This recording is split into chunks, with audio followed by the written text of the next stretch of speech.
Atlantis matters for one reason, simply because it would be a historical truth. History and the truth itself, it does matter.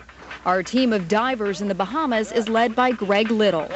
John, there's a ladder there. You on it? Okay. A psychologist turned adventurer and documentary filmmaker. For 8 days and nights, this 86-foot converted shrimp trawler, the Dolphin Dream, will be the team's home base. In that time, they will cover hundreds of miles of ocean, from the shallow banks of Bimini to the remote waters of Quesal near Castro's, Cuba. Cuba is definitely a part of it. Along with Little on this expedition are his wife Laura, a noted author on Atlantis. Yeah, these are extremely clear. These are some of the best we've seen. Bill Donato, it was virtually thousands of square miles. An independent archaeologist. Looks like 7-8 feet of water there. And John Van Auken, executive director of the Association for Research and Enlightenment in Virginia Beach, an organization dedicated to the work of American clairvoyant Edgar Cayce. Edgar Cayce's predictions in the first half of the 20th century are an important part of this team's 21st century search for Atlantis. Not only did Edgar Cayce forecast the beginning and end of World War II, the Great Depression, the independence of India, and the creation of the State of Israel many years in advance, he also predicted that evidence of Atlantis would eventually be found in the Bahamas. As a psychic, Cayce was convinced that he, in fact, had been an Atlantean in a past life, and while in a trance, often described day-to-day life in Atlantis. And in the volume 22 of the readings, which is just on Atlantis, the names just have a resonance also. They just seem to be right. For Bill Donato and John Van Auken, this trip to Bimini in the Bahamas is as much a personal quest as a scientific expedition. Like Edgar Cayce, both believe in reincarnation, and both believe they've been here before, seen Atlantis, and walked its streets.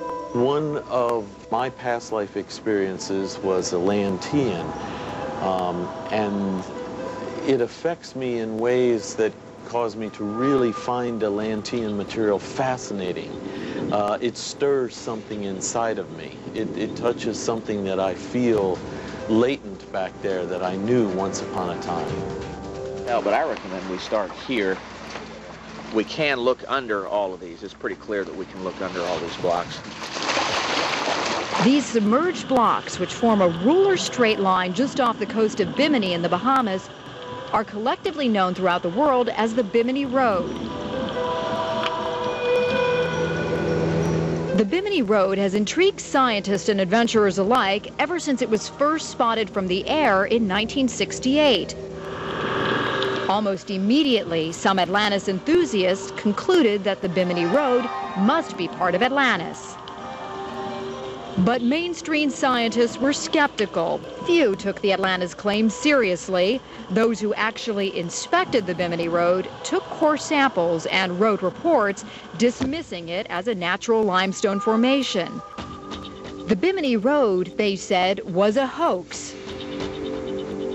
Well, it made Bimini a pariah.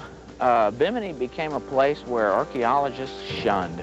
No archaeologist could go into Bimini and say, well, this really is an archaeological feature. It would probably ruin their reputation. This team is undeterred. They're convinced that the Bimini Road is man-made, ancient, and significant. The proof, they believe, will be found beneath the road. Science has to be based on evidence, but science also has to have an open mind and be willing to accept new evidence when it comes in. Move to the north. Right. Whatever it takes to prove to skeptics that Atlantis really existed, these explorers vow to literally leave no stone unturned.